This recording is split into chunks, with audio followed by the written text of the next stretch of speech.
The dust came first, then the gunshots.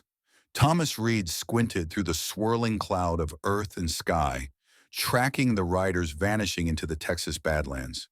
Three men, bandanas pulled high across their faces, had just raided his cattle drive supply wagon. He'd managed to wing one of them. His Winchester Model 1873 rarely missed, but they'd still escaped with 2 months of payroll. The wind howled across the open plain as Thomas reined in thunder, his coal-black Morgan stallion. The beast's muscles tense beneath him, eager to continue the pursuit, but Thomas knew better. A storm was brewing on the horizon, and chasing bandits into unfamiliar territory with night falling was a fool's errand. "We'll get 'em another day, boy," he muttered, patting Thunder's neck. As he turned back toward his ranch, a flash of color caught his eye, something unnatural against the dun-colored landscape. 50 yards off the trail, a body lay crumpled beside a dead horse. Thomas approached cautiously, Colt's single-action army drawn from its worn leather holster. The figure was a woman, young, maybe mid-20s, with honeyed hair now matted with blood and dust. Her dress was torn, and bruises mottled the visible skin of her arms and face. She'd been shot in the shoulder, the wound still weeping blood, and the marks on her wrists suggested she'd recently broken free of restraints. Thomas holstered his weapon and dismounted, kneeling beside her. She was alive barely, her breath coming in shallow gasps. "Ma'am, can you hear me?" Her eyelids fluttered but didn't open. With practiced efficiency honed in the bloodiest battlefields of the Civil War, Thomas assessed her injuries. The gunshot wound needed immediate attention, but it had missed anything vital. She was suffering more from exposure and dehydration. "Hang on," he said, though he doubted she could hear him. As he lifted her onto Thunder's back, a glint of silver caught his eye. Around her neck hung a silver locket, partially hidden by her torn collar. Thomas froze, his breath catching in his throat. The oval pendant was unmistakable, a delicate silver piece engraved with the initials E.R. 20 years fell away in an instant.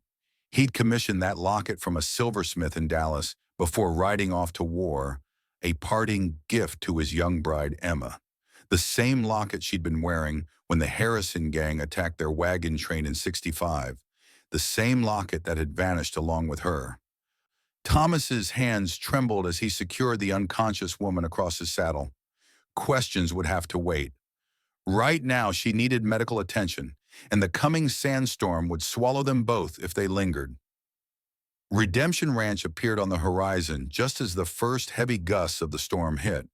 The two-story ranch house stood sturdy against the elements, a testament to Thomas's determination to build something permanent after losing everything in the war. A fortified homestead with a clear view in all directions, born of necessity in this harsh land where the law stretched thin. Inside, Thomas laid the woman on his bed and gathered his supplies: clean bandages, whiskey for sterilization, a hunting knife heated in flame until the blade glowed red, forceps for extracting the bullet, and catgut for stitching. The procedure was messy but efficient. He'd removed enough bullets during the war to work methodically despite the blood.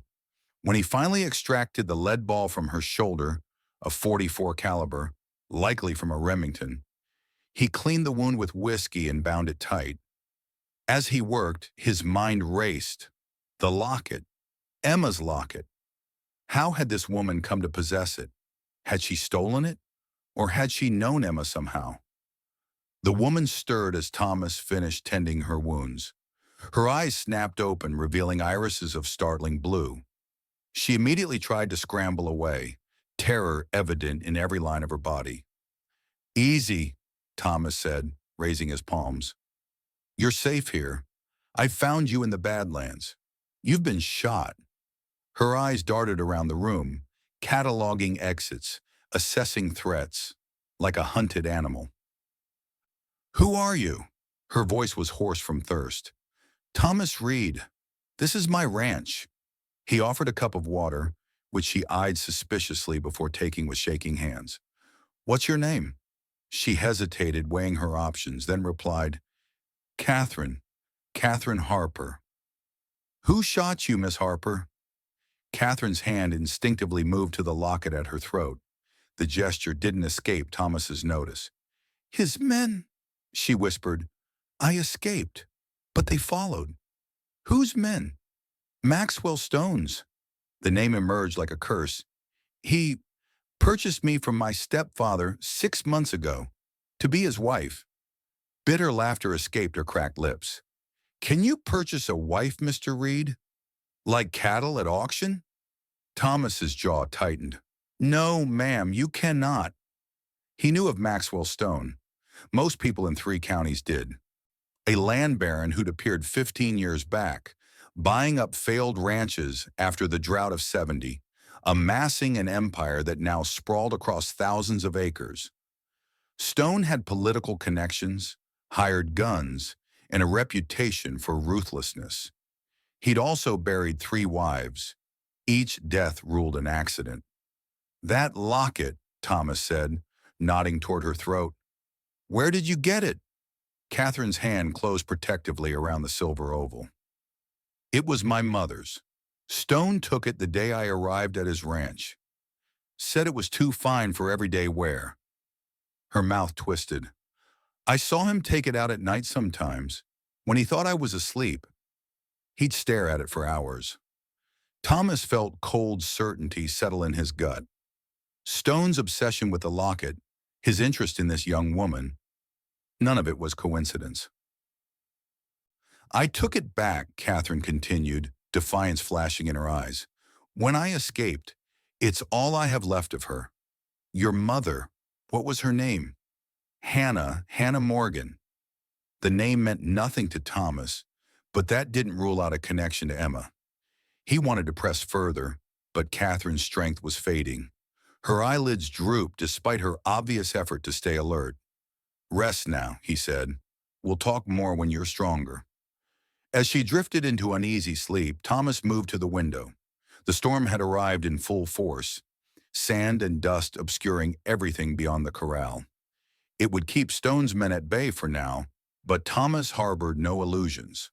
Once the storm cleared, they would come. He checked his weapons methodically. The Colt had 4 bullets remaining. He reloaded it to full capacity and set it on the table beside his Winchester. From a chest beneath his bed, he removed an old Army Sharps rifle, less practical than the Winchester for close work, but deadly accurate at range.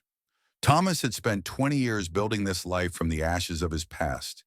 He'd fought in the bloodiest war in American history, survived the Harrison Gang's attack, and carved this ranch from unforgiving land. He wasn't about to let Maxwell Stone take anything more from him. Not the girl, not the locket, not the answers he'd waited 20 years to find.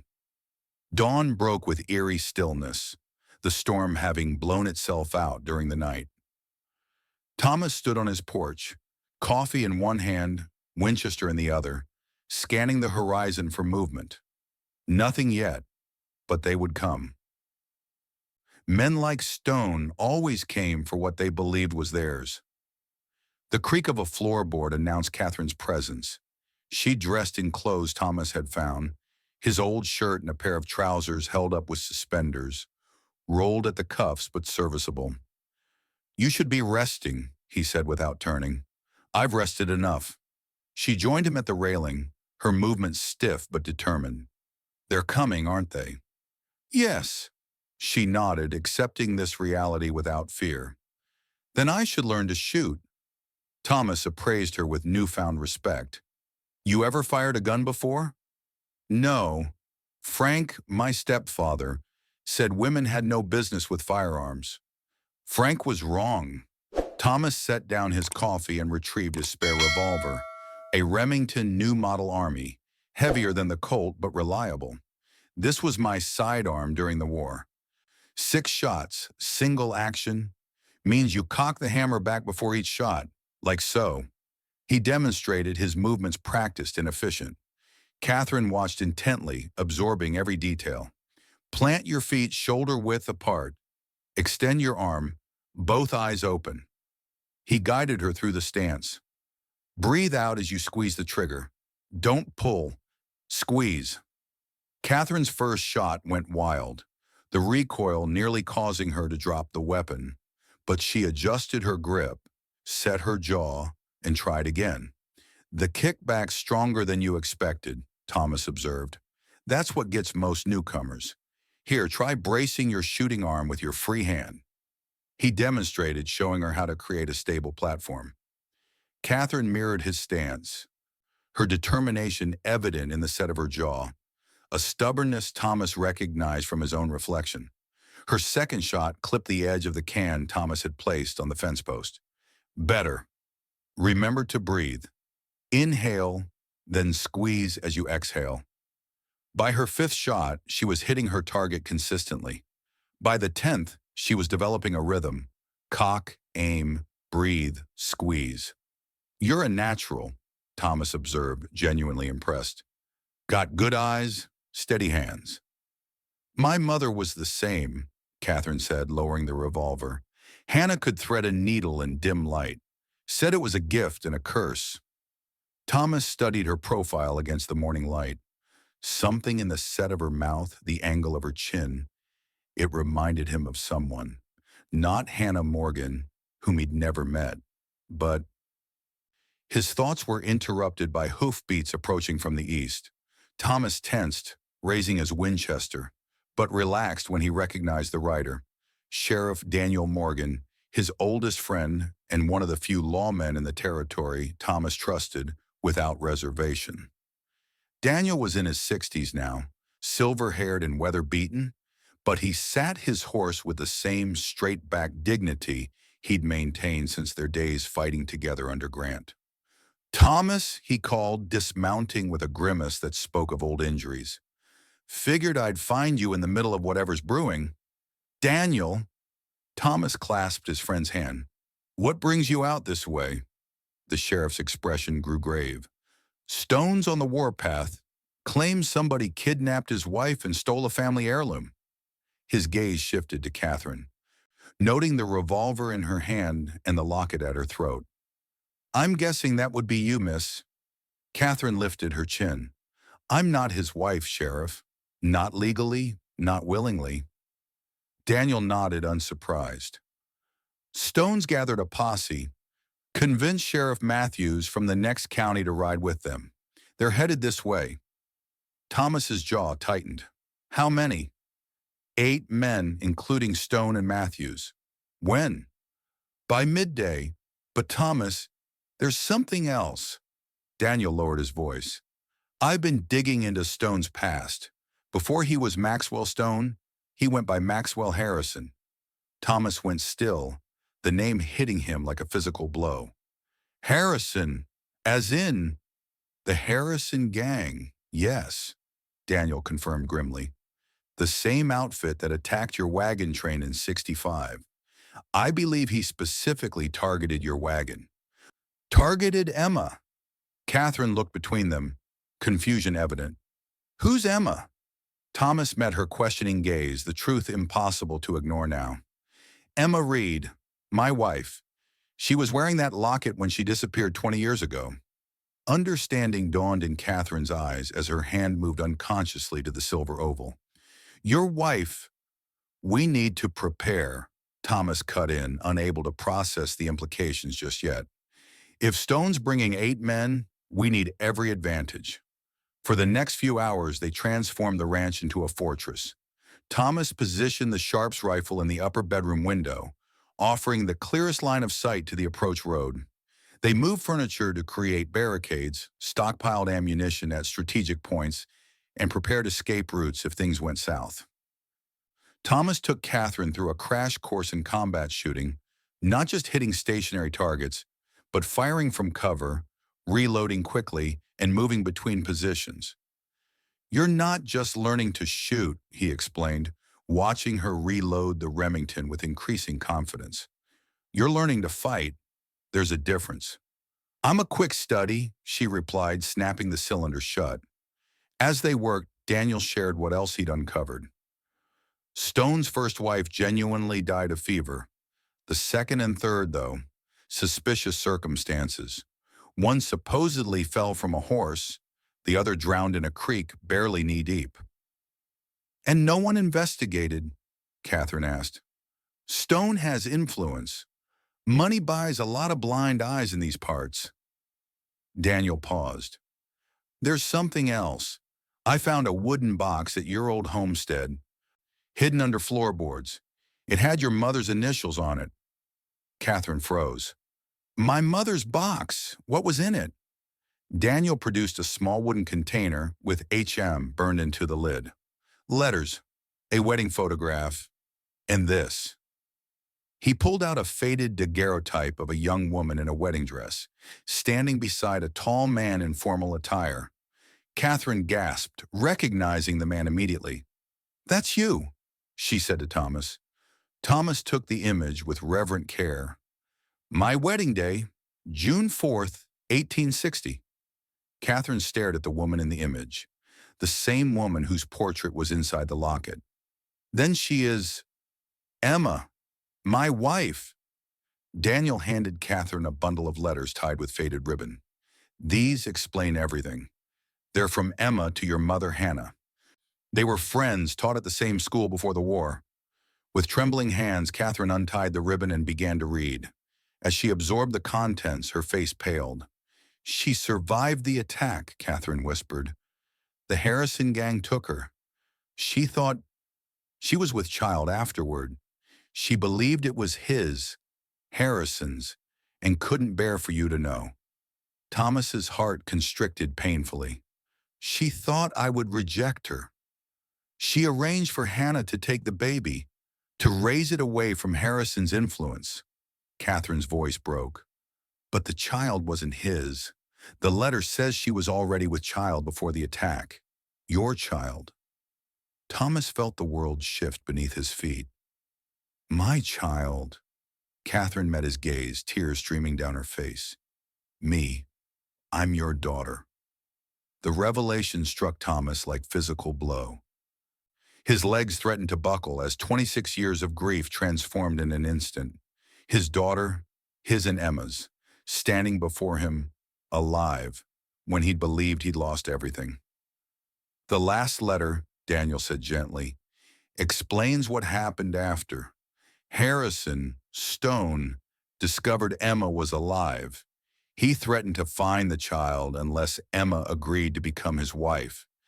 She sacrificed herself to protect you, Catherine. Thomas's grief twisted into rage. Stone had taken everything from him, his wife, his child, 20 years of fatherhood, and now the monster was coming to take more. He won't touch you, Thomas promised, his voice raw with emotion. Not while I draw breath. A glimmer of movement on the horizon caught his attention. Riders approaching, 8 of them, just as Daniel had predicted. They're here, Thomas said, emotion giving way to cold calculation. Daniel, take position upstairs with the Sharps. Catherine, remember what I taught you. Stay inside, away from windows. Catherine gripped the Remington tightly, newfound determination in her eyes. I'm not hiding, Father. The word, Father, pierced Thomas's heart. He nodded, acknowledging both her resolve and their newfound bond. Then we stand together. Maxwell Stone led the procession, a tall figure with silver hair slicked beneath a black hat. Beside him rode Sheriff Matthews, looking distinctly uncomfortable, and behind them 6 hard-faced men, hired guns by the look of them.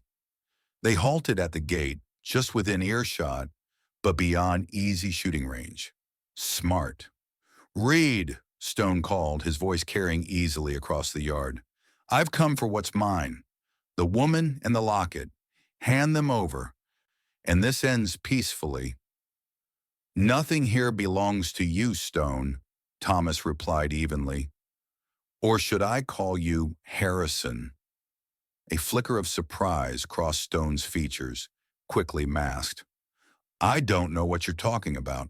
I'm here for my wife and a family heirloom she stole.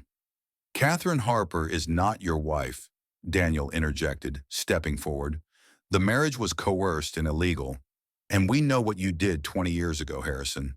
We know you led the attack on Reed's wagon train and took Emma Reed captive. Murmurs ran through Stone's men. Sheriff Matthews looked increasingly uncomfortable. Lies, Stone spat, though uncertainty had crept into his voice. You can't prove any of it. We have evidence, Thomas said, watching Stone's face pale. Letters Emma wrote describing how you kept her captive after the attack. How she arranged for her child, our child, to be hidden from you. Stone's composure cracked. Matthews, he snapped, arrest these men for obstruction of justice. Matthews hesitated, clearly torn between loyalty to Stone and the weight of the accusations. Maxwell, if there's evidence of such crimes. There's no evidence, Stone snarled, just the ramblings of a grief-crazed old man. He turned back to Thomas. Last chance, Reed. Send the woman out with the locket, or we take her by force. Thomas raised his Winchester slightly. That won't happen, Harrison. Catherine stays with me. She's my daughter. Emma's and mine. Never yours. Stone's face contorted with rage. Take them, he ordered, reaching for his own weapon. But before his men could move, 4 of Daniel's deputies emerged from hiding places around the property, 2 from the barn with rifles raised, 2 from behind the house.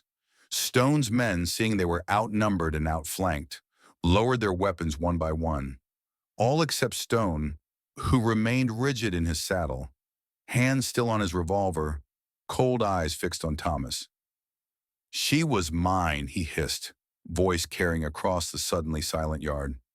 Emma was mine from the moment I saw her at the river crossing. Not yours, preacher man. Mine. She was never yours, Thomas replied, anger burning cold within him. You took her by force, kept her through fear, but her heart remained her own. Stone laughed harshly. Is that what you tell yourself? She became mine in every way that matters. Before anyone could react, Stone drew his revolver with lightning speed and fired, not at Thomas or Daniel, but at Catherine, who stood in the doorway. The bullet splintered the wood inches from her head.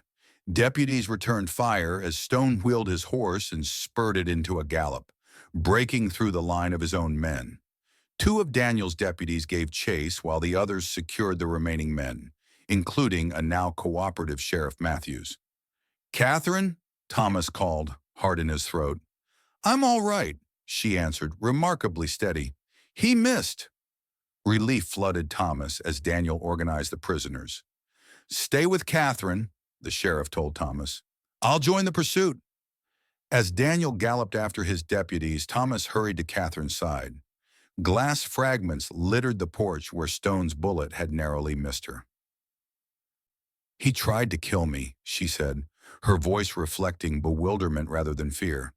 But he failed, Thomas assured her, checking her for injuries despite her protests. And he'll pay for that attempt, along with everything else.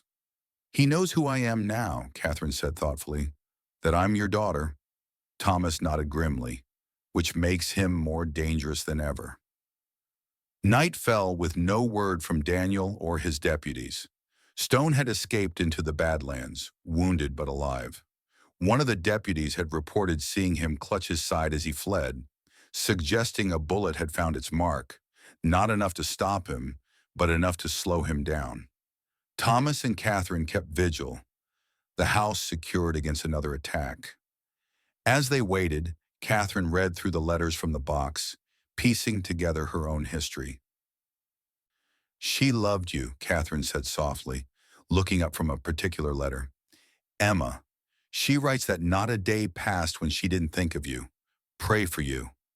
Thomas's throat tightened. I never stopped loving her. Never stopped searching. Not really. She believed she was protecting both of us. You from the shame she felt, me from Harrison. There was no shame, Thomas said fiercely. What happened to her wasn't her fault. She knew that, I think, by the end. Catherine traced her finger over her mother's handwriting.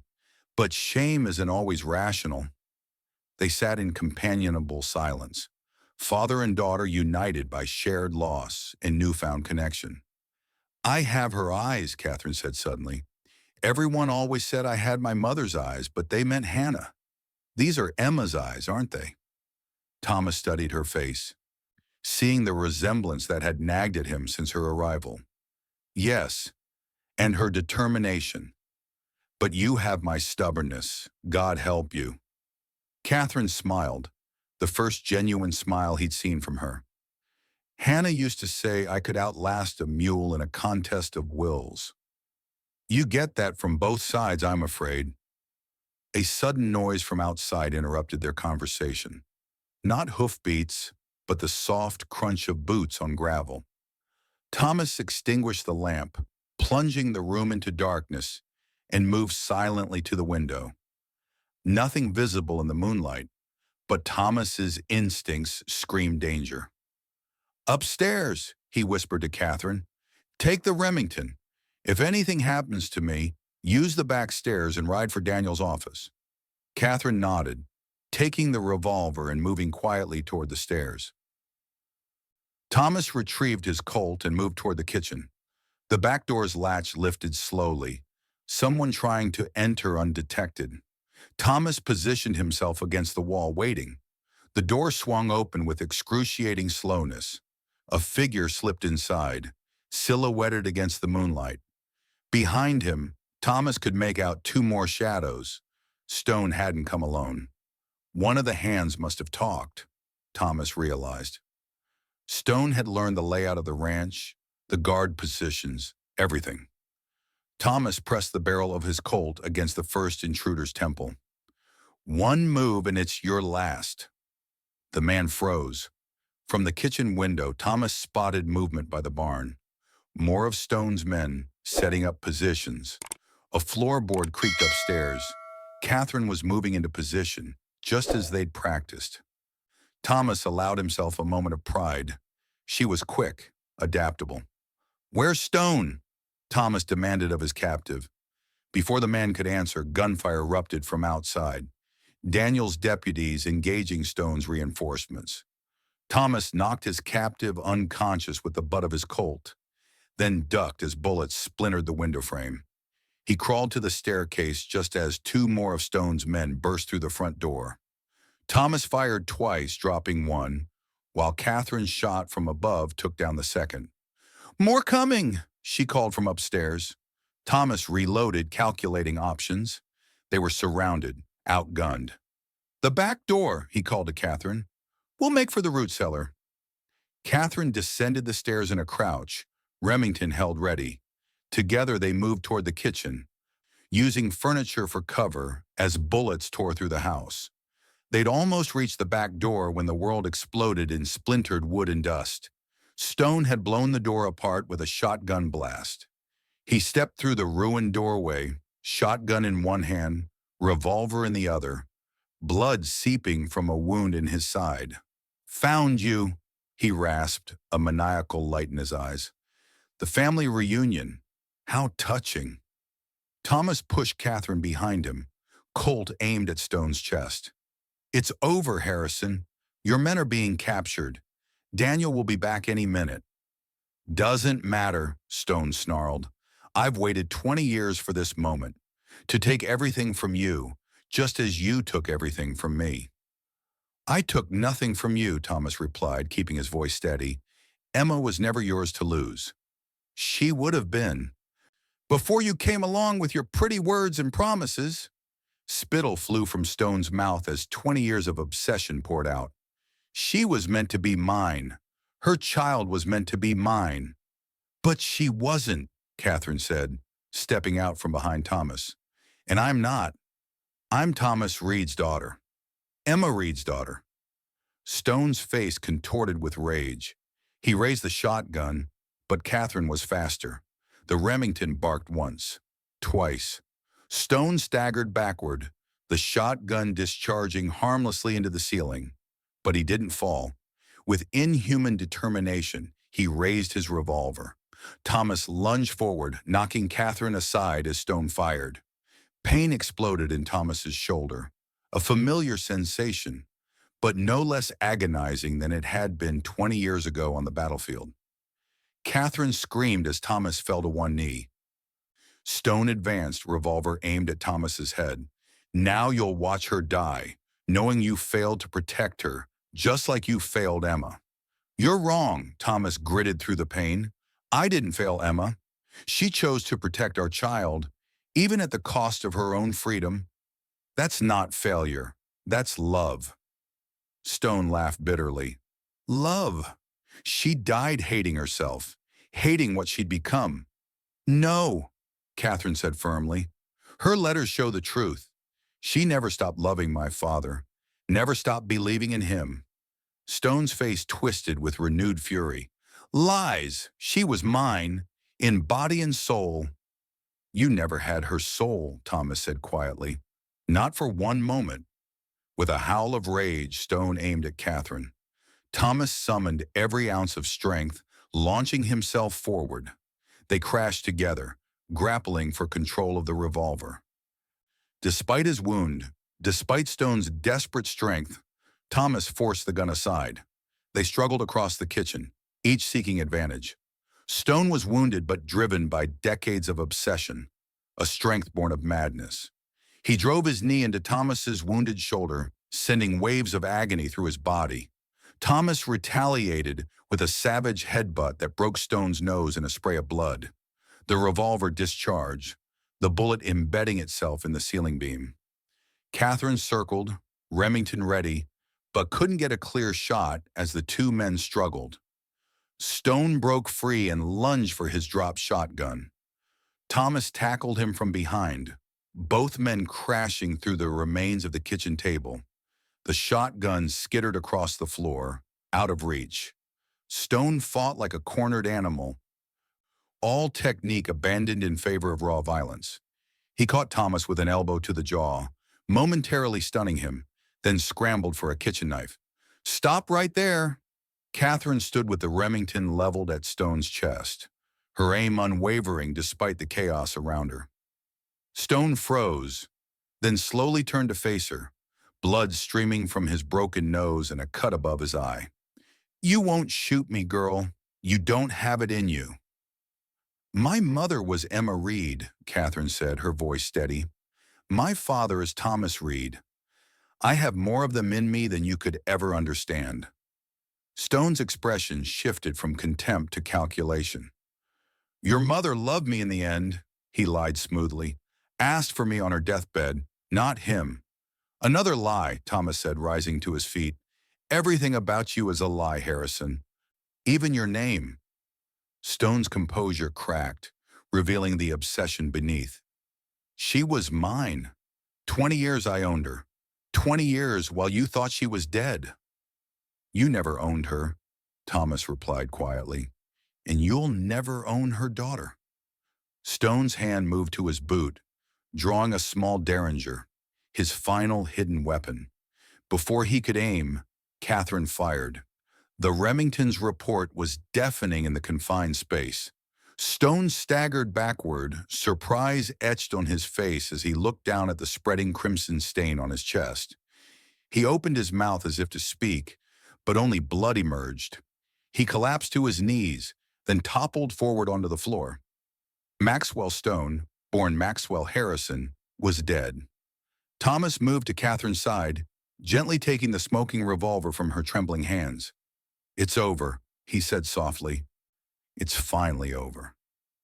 Catherine stared at Stone's body, her expression a complex mixture of shock, grief, and relief. I killed a man. You protected your family, Thomas corrected. There's a difference. She turned to him, suddenly noticing his bleeding shoulder. You're hurt. It's not the first time. Won't be the last. He grimaced as she helped him to a chair. It's just a flesh wound. Let me help you, she insisted, gathering the same medical supplies he'd used to treat her just days before. Mother, Hannah, taught me basic doctoring. As she cleaned and bandaged his wound with surprising skill, Thomas studied her face, this miraculous daughter he'd never known existed. In her, he saw echoes of Emma, the determined set of her jaw, the compassionate touch of her hands. But he saw himself, too, in her unflinching courage, her practical approach to crisis. "You would have made both your mothers proud today," he said softly. Catherine's hand stilled. "Do you think so?" "I know so. Emma gave everything to keep you safe. Hannah raised you with strength and compassion, and you honored them both today." Tears filled her eyes, but she blinked them away, focusing on finishing the bandage. "What happens now?" "Now we begin again," Thomas said simply. "Together, if that's what you want." Catherine nodded, a smile breaking through her tears. "I'd like that, Father." Dawn painted the eastern sky in shades of gold and crimson as Thomas and Catherine stood before a simple wooden cross beneath an oak tree.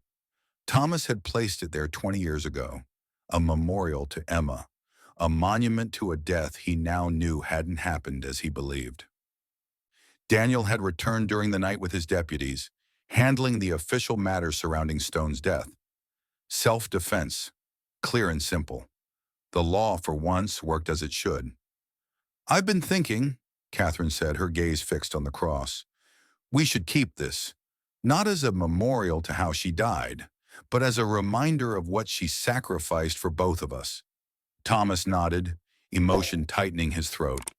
"She would have loved seeing you now, strong, independent, brave." "I wish I could have known her," Catherine said softly. "You have," Thomas replied, "through Hannah's love, through Emma's letters, and you'll continue to know her as I share my memories." As they turned back toward the house, Catherine paused. "There's something else I need to ask." "Anything." "The men who attacked your supply wagon, the ones you were chasing when you found me, I was thinking about what Sheriff Morgan said about Stone's connections. Could they have been working for him?" Thomas considered this. "It's possible. Stone had many hired guns.